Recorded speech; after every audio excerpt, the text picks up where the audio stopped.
The first time Karen Mitchell complained about my father's wheelchair ramp, nobody took her seriously.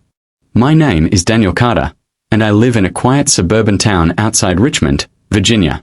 My father, Robert Carter, is a retired Army veteran who served 2 tours overseas. 3 years ago, an explosion during a training exercise left him permanently disabled. He could still smile. He could still joke. But he could no longer walk without assistance. That's why we built the ramp. The city approved it. The permits were signed. Everything was legal. Yet Karen acted like we had built a skyscraper in the middle of the neighborhood. Every morning she'd walk her dog past our house and stop to stare at it. Sometimes she'd take pictures. Sometimes she'd write notes. Sometimes she'd simply stand there with her arms crossed. Nobody knew why. One Saturday morning I was helping Dad load his wheelchair into the van because he wanted to watch a local cricket tournament. Yes, cricket. Our town had a surprisingly large South Asian community, and every summer they organized matches at the city park. Dad loved it. He said cricket reminded him of the patience and strategy required in military planning. As I secured his chair, Karen marched across the street. "That ramp lowers property values," she announced. Dad laughed. "I think my roses are doing more damage than the ramp." Karen didn't laugh. She pointed toward the structure. "It violates HOA standards." Dad smiled. "No, it doesn't." "It absolutely does." "Then why did the city approve it?" Karen's face tightened. Without another word, she walked away. At the time, we thought that was the end of it. We were wrong. Very wrong. Chapter 2. Karen's Obsession. Over the next few weeks, Karen became obsessed. She emailed the HOA. She posted complaints in neighborhood forums. She even knocked on neighbors' doors asking them to support her campaign. Nobody agreed with her. The ramp was neat, clean, professional, and most importantly, it allowed a disabled veteran to enter his own home. But Karen wouldn't stop. One afternoon Dad and I were watching a cricket match between 2 local clubs. The game was tied. The crowd was cheering. Then my phone rang. It was our neighbor Mike. "Daniel, you need to come home." "Why?" "There are contractors at your house." My stomach dropped. "What contractors?" "They're removing the ramp." For a moment I thought he was joking. Then I heard power tools in the background. I jumped into the truck. Dad immediately knew something was wrong. "What happened?" "They're at the house." His face turned pale. We drove home faster than I care to admit. And what we found made my blood boil. Workers were already dismantling sections of the ramp. Wood planks lay scattered across the lawn. Metal supports were stacked near the driveway. And standing proudly in the middle of it all was Karen, smiling, like she had just won the lottery. Chapter 3. The Confrontation. Dad's wheelchair rolled onto the sidewalk. The workers froze. Karen didn't. She crossed her arms. "It's being removed under HOA authority." "Ist daher. You can't do that." "I already did." The city approved this ramp. The HOA disagreed. One contractor looked uncomfortable. Another avoided eye contact. Dad remained calm. Calmer than I was. He asked one question. "Do you have documentation?" Karen proudly waved a folder. "Everything is authorized." Dad held out his hand. "May I see it?" She refused. That told us everything. Then a crowd started forming. Neighbors emerged from houses. People recorded on their phones. Karen didn't notice. She was too busy enjoying herself. Dad quietly called City Hall. 20 minutes later, everything changed.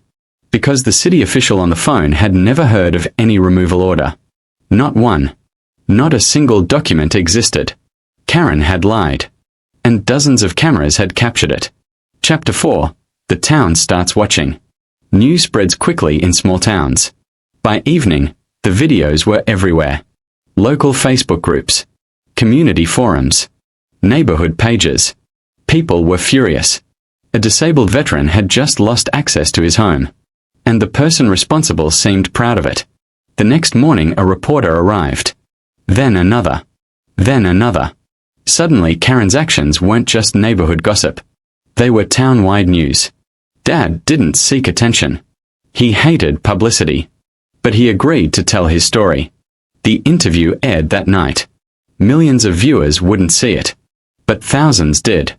And in a town our size, that was enough. The reaction was immediate. Veterans groups contacted us. Local businesses offered support. The cricket club Dad loved organized a fundraiser. Children made signs. Families left flowers. One sign read, "Respect our veterans." Another said, "Compassion matters." Karen drove past them every day. And every day she looked angrier. Chapter 5. Karen doubles down. Most people would have apologized. Karen doubled down. She gave interviews claiming she was protecting property values. She insisted the ramp was ugly.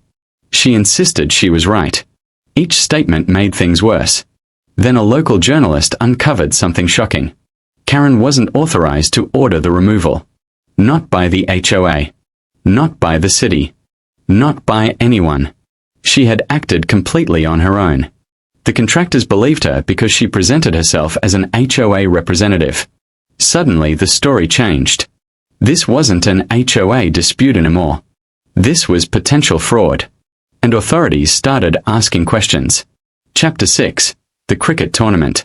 2 weeks later our town hosted its biggest annual cricket event. Hundreds attended. Food vendors lined the field. Families filled the stands. Dad was invited as a guest of honor. When he arrived, the crowd stood and applauded. For nearly a minute. He looked embarrassed, but also grateful. Then the tournament organizer handed him a microphone. Dad spoke briefly. He thanked everyone. Then he said something I'll never forget. Karen may have removed a ramp, but she accidentally built a stronger community. The crowd erupted. Even reporters applauded. Meanwhile, Karen watched from the edge of the field. Alone. Nobody stood with her. Nobody supported her. For the first time, she seemed to realize what she'd done. Chapter 7. The Investigation. The city investigation lasted several weeks. Documents were reviewed. Witnesses were interviewed. Contractors testified. Video footage was examined. The findings were devastating. Karen had knowingly misrepresented her authority. She had instructed workers to remove private property. She had ignored accessibility protections. The report became public. And the consequences arrived quickly. The HOA removed her from all committees. She resigned before they could vote her out entirely. Neighbors who once supported her stopped speaking to her. The contractors apologized publicly. And the city ordered a brand new ramp built at no cost to my father. Not just replaced. Upgraded. Bigger.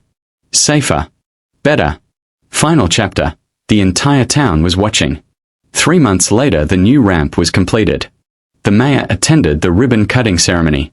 Veterans groups attended. Neighbors attended. The cricket club attended.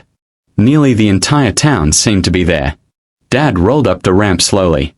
At the top he turned around. The crowd applauded. Some people cried. I know I almost did. Because the story had never really been about wood and metal. It was about dignity, respect, and community. Karen believed nobody would care. She believed nobody was watching. But she was wrong. The entire town was watching. And when it mattered most, the town chose compassion over cruelty. As for my father, the following weekend he returned to the cricket field, sat in his favorite spot, watched the match, and smiled. Because after everything that happened, life finally felt normal again. The end.